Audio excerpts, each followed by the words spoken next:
So you've finally decided to hire a phone agent, and maybe they are not in your office. Maybe they're in the US domestically working remotely, or maybe they're in Mexico or some other part of the world working remotely for you. And you're thinking to yourself, okay, now I got to get the phone calls that are coming into the office and I got to get them to go to them. There's a version 1 of this and then there's a version 2 of this. So let's talk about the version 1 real quick.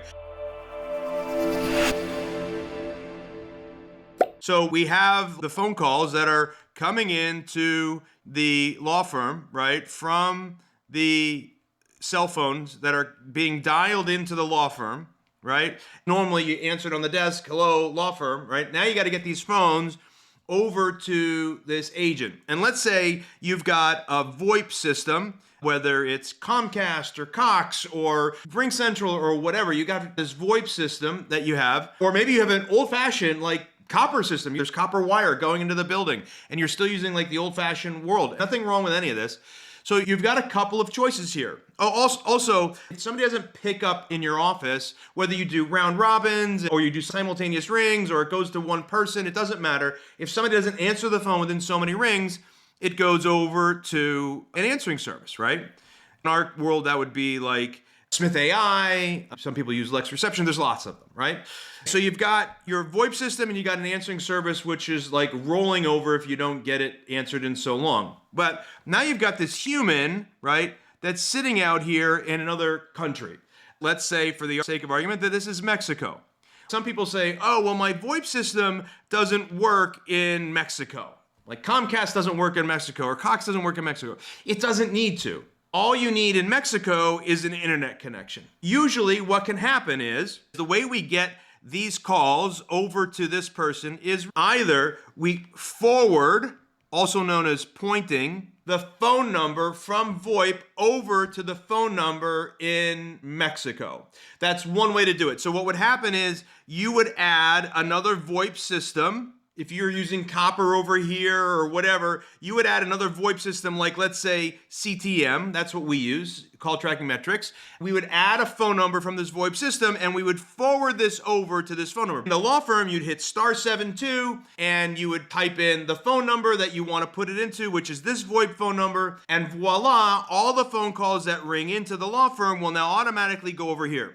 The next thing that's important is we need to make sure that the VoIP system, this phone number here that you got from CTM, goes back to the answering service in case this human is not available to answer the calls. The other way that you could do it is you could just take this VoIP system and you can just configure this VoIP system using a soft phone. This VoIP system has a way that they'll give you your login information and all of your IDs for your company. And then you could go onto their computer and you can log into the VoIP system, same VoIP system, right? Same one. And they can just log in as if they're another person in your firm working from another computer that just happens to be in Mexico. You don't have to forward the calls to another number. You don't have to get a second VoIP line if you've got VoIP. You should be able to log into your VoIP system over here and just put in all of your credentials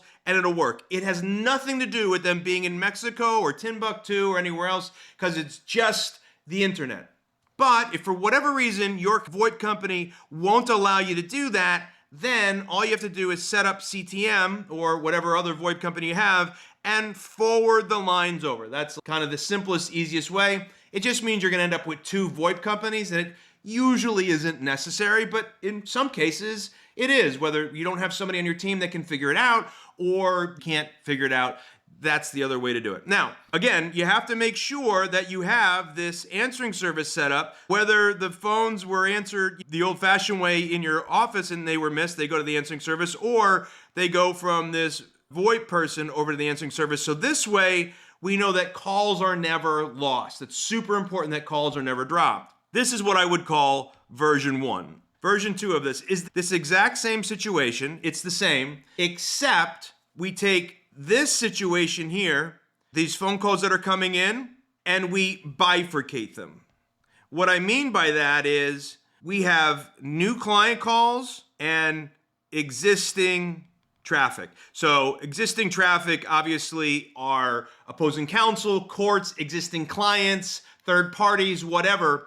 And what we do is we just say, okay, we're going to have one phone number go this way, and we're going to have one phone number go this way. And what happens is this phone number that goes for new client calls, they go over to your person who's answering the phones, who's your appointment setter. These usually go to a phone tree.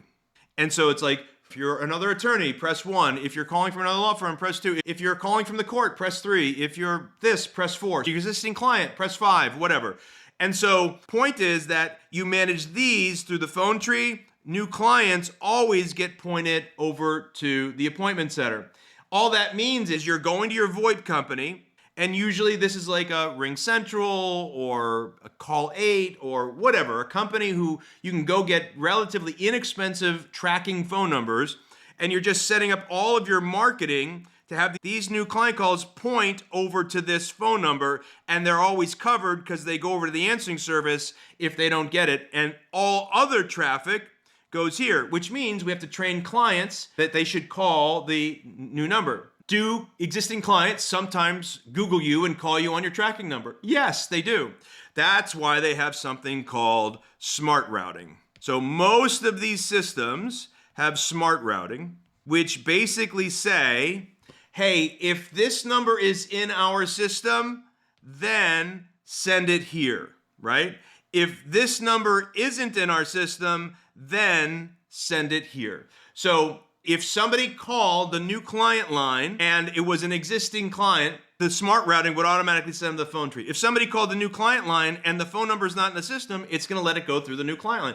So it's possible that a court or somebody calling from somewhere else calls a new client line and it gets over there. So we're not going to have 100% not get through. It's impossible. But now your traffic to this guy or gal who's setting your appointments is going to be highly focused on new leads rather than getting all of the traffic from all of your things. And ultimately, like, why do you want to do all this? Like, why is this so important? We'll give you 2 fundamental reasons. The first is to improve your set rate.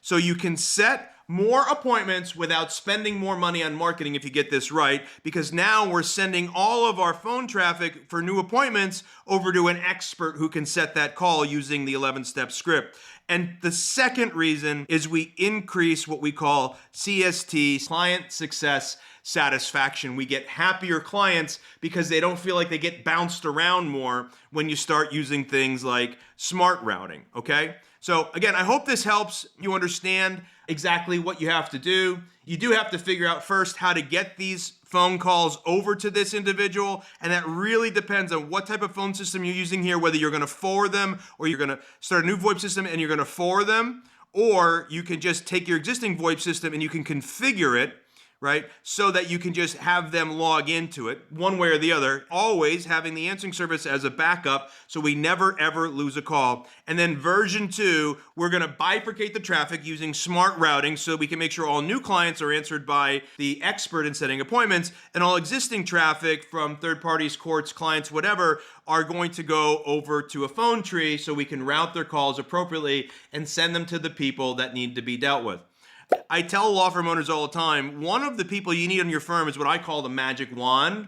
And the magic wand is the person who understands what I just drew up and what I said, because they understand all this language, because they're highly technical people. So if you don't have that person in your firm, know that if you need help finding that individual, that's something we do at the staffing room, help law firms find these particular individuals. And we can save on the labor costs because we do it internationally, specifically in Mexico. And we have a system for that. We can manage it. We know how to identify these individuals and find you somebody who can help you manage not only this technical particular situation, but many technical situations throughout the course of your firm, so they can help you not be the bottleneck if you're the one that's trying to figure this out while you're being the lawyer, while you're being the CEO, and everything else. If you want to learn more about my thought processes around running a law firm and a business in general, I'm happy to share those with you at thelawfirmsecret.com. You can go there now. We'll put the link in the description below. And if you would like to continue on this journey with us, by all means, go there, join our community. Hope you found this helpful. Let's build a better system in your firm, one phone system at a time.